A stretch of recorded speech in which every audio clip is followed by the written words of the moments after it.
Hello good morning students. आज हम पढ़ने वाले हैं प्रोग्राम करेक्टरिस्टिक्स। मींस प्रोग्राम के अंदर ऐसी कौन सी डिज़ायर्ड करेक्टरिस्टिक्स होनी चाहिए उसके बारे में डिस्कस करेंगे। इसे कई बार डिज़ायरेबल प्रोग्राम करेक्टरिस्टिक्स भी कहा जाता है। Okay, so let's we start with desirable program characteristics. कौन सी करेक्टरिस्टिक्स है जो हमारे प्रोग्राम में होनी चाहिए? ये है first one, portability. Portability, first of all applications जो हम बनाते हैं, application should be run on different platforms. Different platforms पर हमारे प्रोग्राम और एप्लीकेशंस रन होने चाहिए। मीन्स एप्लीकेशन अगर हमने विंडोज़ के लिए बनाई है तो वही एप्लीकेशन हमारे दूसरे ऑपरेटिंग सिस्टम जैसे लिनक्स पर भी आसानी से रन हो जानी चाहिए। क्योंकि देखा जाए तो आजकल हार्डवेयर और सॉफ्टवेयर का इतनी जल्दी डेवलपमेंट हो रहा है, इतना प्लेटफॉर्म चेंज हो रहे हैं, ये चेंज होना तो आजकल आम बात हो गई है। अगर हम प्रोग्राम या एप्लीकेशन को किसी एक प्लेटफॉर्म के लिए बनाएंगे तो उसकी लाइफ बहुत कम रह जाएगी, क्योंकि हार्डवेयर में या ऑपरेटिंग सिस्टम में चेंजेस हो रहे हैं और चेंजेस होने के बाद वो वर्क नहीं करेगी। तो पोर्टेबिलिटी तो होनी ही चाहिए। आजकल हम देख रहे हैं कि जो एप्लीकेशन पहले डेस्कटॉप पर यूज़ होती थी वो अब इंटरनेट के जरिए क्लाइंट मशीन्स पर इजीली रन हो जाती हैं, और जो ऑनलाइन वेबसाइट या डिफरेंट साइट्स जो हैं वो रन हो रही हैं वो अब मोबाइल पर इजीली रन हो जाती हैं। तो ये सब है पोर्टेबिलिटी की वजह से। अगर आपके एप्लीकेशंस में पोर्टेबिलिटी नहीं होगी तो वो ज़्यादा दिन तक नहीं चल पाएगी। तो ये मस्ट है कि आजकल आपके प्रोग्राम के अंदर आपके एप्लीकेशंस में पोर्टेबिलिटी होनी चाहिए ताकि आपका एप्लीकेशन दूसरे प्लेटफॉर्म पर भी रन हो सके।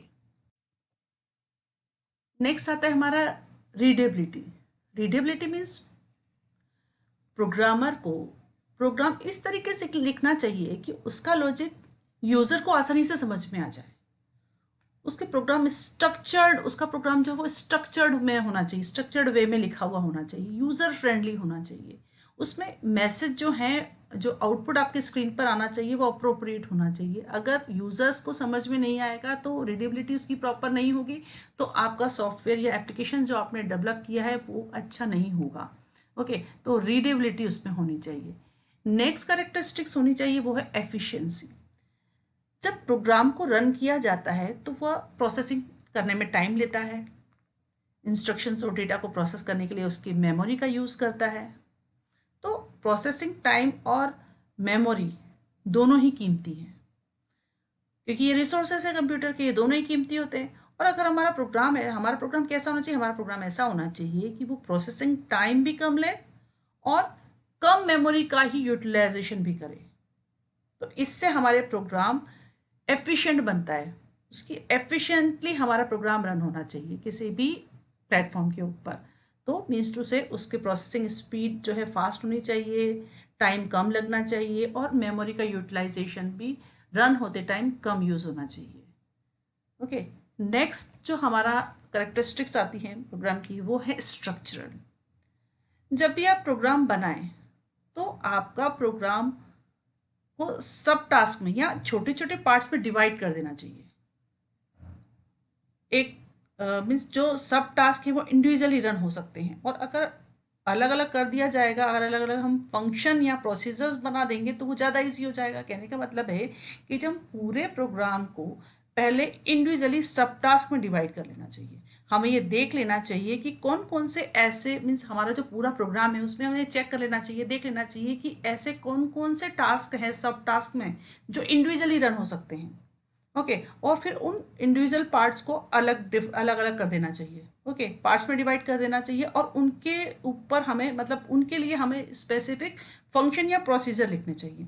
तो हमारा प्रोग्राम्स के अंदर एक ही टास्क जो है उसको हमने सब टास्क में डिवाइड कर दिया है और हर टास्क का हमने एक फंक्शन या प्रोसीजर्स लिख लिया है, तो ये ज़्यादा ईजी हो जाएगा।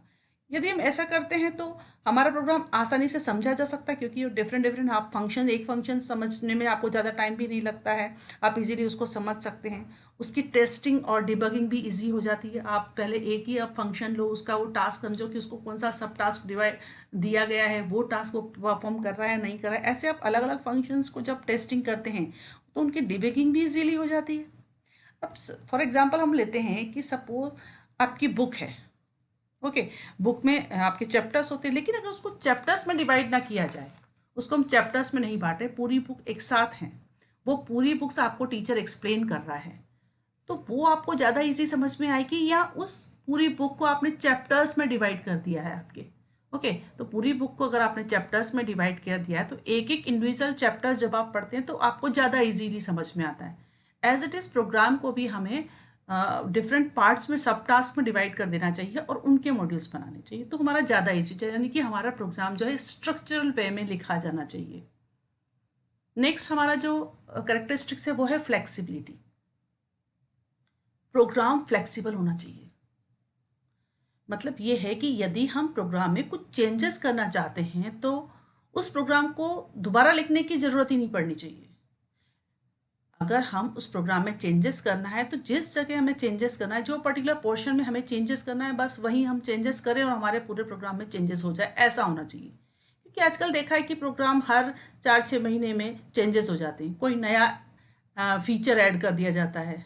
ये तभी पॉसिबल है जब हमारा प्रोग्राम फ्लेक्सिबल होगा।